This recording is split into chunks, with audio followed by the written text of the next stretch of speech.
સુરતમાં ફરી હત્યાની ઘટના। વેલંજા વિસ્તારમાં એક યુવકની ચપ્પુના ઘા મારી કરાઈ હત્યા। અંબાવિલા સોસાયટીમાં ખૂની ખેલ ખેલાયો। 5 જેટલા લોકો સોસાયટીની બહાર બેઠા હતા। તે દરમિયાન અજાણ્યા ઈસમોએ હુમલો કર્યો।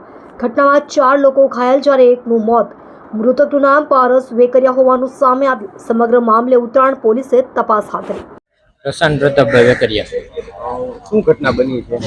ઘટના એવી છે કે 11:30 વાગે ફોન આવ્યો। ત્યાં રેસિડેન્સી વાળા રહેતા હતા ને એનો કે મારા પપ્પાનામાં ફાધરમાં કે અહીંયા આવો એમ, પારસ અહીંયા પડ્યો છે એમ, એને વાગ્યું છે એમ। તો અમે ત્યાં પહોંચ્યા ને ત્યાં બોડી પડી હતી અને મેં ઉછી કરીને જોયું ને તો ઘા વાગેલા હતા ચપ્પુના ને એવા, છાતી ઉપર ને બધી। તો પછી ચેક કર્યું અને 108 ને મેં ફોન કર્યો। પછી ત્યાં ચેક કર્યું ને તો કાંઈ શ્વાસ હાલતો નહોતો, એટલે તરત મેં 108 ને ફોન નંબરમાં ફોન કર્યો।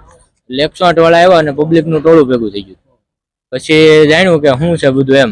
તો એમાં 4-5 જણા દોસ્તારો ને બધા હવે આવ્યા કે આ માથાકૂટ થઈ છે અને આને કઈ ખબર નહોતી ને આ ભાઈ ભાગવા ગયા ને ભગાણું નહીં અને ઘા વાગી ગયો।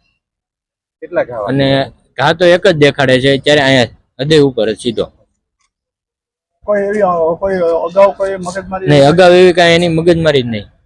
તો કેટલા લોકો દ્વારા ચપ્પુના ઘા મારવામાં એ જાણ મળી ને ત્યારે એમ કહે છે કે 7-8 જણા હતા અને આ લોકો 4-5 બેઠા હતા। એમાં આને અહીંયા ચપ્પુનો ઘા માર્યો, બીજા બધાને અલગ અલગ જગ્યાએ વાગ્યા। કેટલા જણાને વાગ્યા? ઈજામાં 3 જણા છે। હવે તમારી ફરિયાદ નોંધાઈ ગઈ છે? નોંધાઈ ગઈ। અમારી એ જ માંગ છે કે ઇન્સાફ મળવો જોઈએ આમ, અને શું છે બધું જાણકારી મળવી જોઈએ, કોણ કરવા વાળો છે। પોલીસ દ્વારા શું કાર્યવાહી કરવામાં? પોલીસ વાળા અત્યારે બધી કાર્યવાહી થઈ ગઈ છે અને જે લોકોને અત્યારે જેને કર્યું છે એ બધા અત્યારે રિમાન્ડ ઉપર આવી ગયા છે અને પકડાઈ ગયા છે અને ઘણા ખરા બાકી છે।